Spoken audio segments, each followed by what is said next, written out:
লোকে লোকাৰণ্য নদলাৰ ঐতিহ্যমণ্ডিত চৌ পূজা শোভাযাত্ৰা কৰি চৌ বিসৰ্জন দিলে বুঢ়াদিয়াত।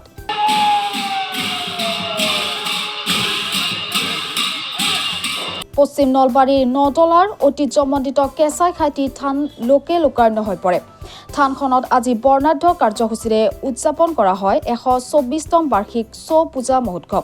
এই উপলক্ষে দেওবাৰে পুৱা পতাকা উত্তোলন কৰে সভাপতি প্ৰণৱ বৰ্মনে। লগে লগে গাঁৱৰ পাৰদৰ্শী লোকসকলে 5ডাল প্ৰকাণ্ড ভীমকল গছেৰে আটকধুনীয়াকৈ এখন চৌ নিৰ্মাণ কৰে। বন্তি প্ৰজ্বলন কৰে মন্দিৰৰ স্থায়ী দেউৰী কুসুম বৰ্মনে। গছৰ পুলি ৰোপণ কৰে বয়োজ্যেষ্ঠ উপেন বৰ্মন, গৰ্গ বৰ্মন, হৰেণ বৰ্মন আৰু শংকৰদেৱ মধ্য ইংৰাজী বিদ্যালয়ৰ শিক্ষক ছাত্ৰ-ছাত্ৰীসকলে।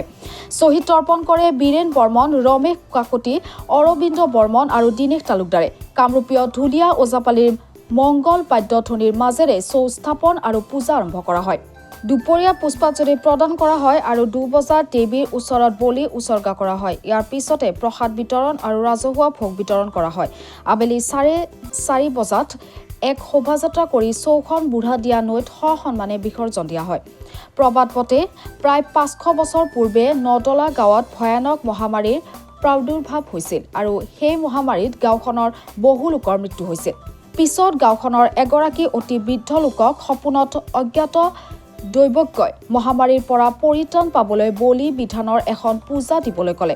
সেই মৰ্মে গাঁৱৰ ৰাইজে আলোচনা কৰি কেঁচাই খাইটি থান স্থাপন কৰি তাত প্ৰতি বছৰে এবাৰ বলি বিধানেৰে চৌ পূজা পালন কৰিব লৈছিল। কালক্ৰমত পূজাখনৰ আৰম্ভণি সঠিক চন তাৰিখ পাহৰণিত যোৱাত 123 বছৰ আগৰ পৰা পূজাখনৰ আনুষ্ঠানিক হিচাপ গণনা কৰি এইবাৰ 124তম বাৰ্ষিক চৌ পূজা উদযাপন কৰা হয়। সন্ধিয়া আতচবাজি প্ৰচলন, সমূহীয়া বন্তি প্ৰজ্বলন অনুষ্ঠানত আমন্ত্ৰিত বন্তি প্ৰজ্বলক হিচাপে উপস্থিত থাকে সমাজকৰ্মী পবিত্ৰ ডেকা, নলবাৰী জিলা বিজেপিৰ সম্পাদক পুলক শৰ্মা, প্ৰাক্তন পঞ্চায়ত সভাপতি সুভাষ বৰ্মন, জিলা পৰিষদ সদস্য ভাস্কৰ শৰ্মা আদি। পিছত সপোন ডেন্স গ্ৰুপৰ নৃত্যানুষ্ঠান আৰু নাগাৰা নাম পৰিৱেশন কৰা হয়। নাম পৰিৱেশন কৰে দৰং চিপাঝাৰৰ পাঠকনি মৰমী শইকীয়াৰ দলে। উদ্বোধন কৰে সমাজকৰ্মী ফুলকন দত্তই। নিশা 10 বজাত বিশেষ সাংস্কৃতিক অনুষ্ঠানত গীত পাঠ পৰিৱেশন কৰে জনপ্ৰিয় কণ্ঠশিল্পী কাজল কৃষ্ণ আৰু পূবালী কাশ্যপে। আমাৰ এই ঐতিহ্যমণ্ডিত নদলা কেঁচাইখাইটি চৌ পূজা বছৰেকত এবাৰ আমি এইটো দিনবাৰ ঠিক কৰি এইটো কৰা হয় প্ৰতি বছৰে। আৰু এইবাৰ এইবেলি আমি 28 এপ্ৰিল আজি আমাৰ অনুষ্ঠিত হৈ আছে চৌ পূজা। আৰু আচলতে আমি আনুষ্ঠানিকভাৱে 124 বছৰ পালন কৰি আছোঁ। কিন্তু আমি যিখিনি তথ্য পাইছিলোঁ পুৰণা মানুহখিনিৰ পৰা 500 বছৰৰ ওপৰত এই পূজাৰ আৱিৰ্ভাৱ হোৱা সময়, কিন্তু আমি সঠিক ৰূপত সেই দিনটো আমি ধৰিব নোৱাৰিলোঁ, যাৰ কাৰণে আমি আনুষ্ঠানিকভাৱে আজি 124 বছৰ পালন কৰি আছোঁ। আৰু বিভিন্ন ভাগৰ মানুহ, পূজা ভাগৰ মানুহ বিভিন্ন ঠাইৰ পৰা ইয়ালৈ আহে আৰু ইয়াত বলি বিধানো হয়। মা কেঁচাইখাইটি পূজাত বলি বিধান হয়, পাৰ চৰাই, ছাগলী বা পাৰ উৰুৱাই দিয়ে শান্তিৰ কাৰণে। আৰু ইফালে অন্যান্য বিষয়েও আমাৰ ইয়াৰ লগত জড়িত হৈ থাকে। আজি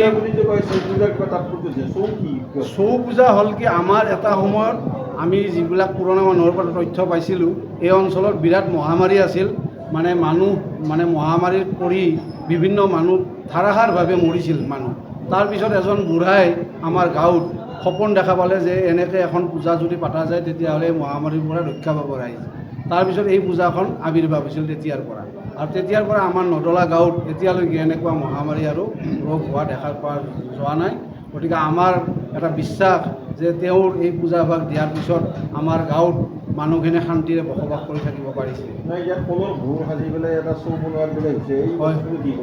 এইটো মানে আমাৰ যিটো অপায় অমংগল থাকে, এইটো তাত মানে হেৰি কৰি পূজা পাতল কৰি বুঢ়াদিয়াত এইটো বিসৰ্জন দিয়া হয়। তাৰ মানে অপায় অমংগলখিনি তাৰ লগত আঁতৰি যায়। সেইকাৰণে এই কলৰ ভূৰখন সাজি পেলাই তাত বিসৰ্জন।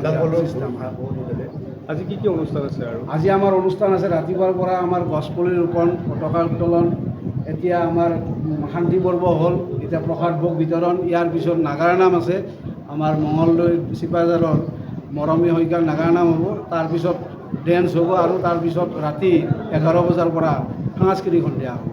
পশ্চিম নলবাৰীৰ পৰা ৰাজেন বৈশ্যৰ ৰিপৰ্ট।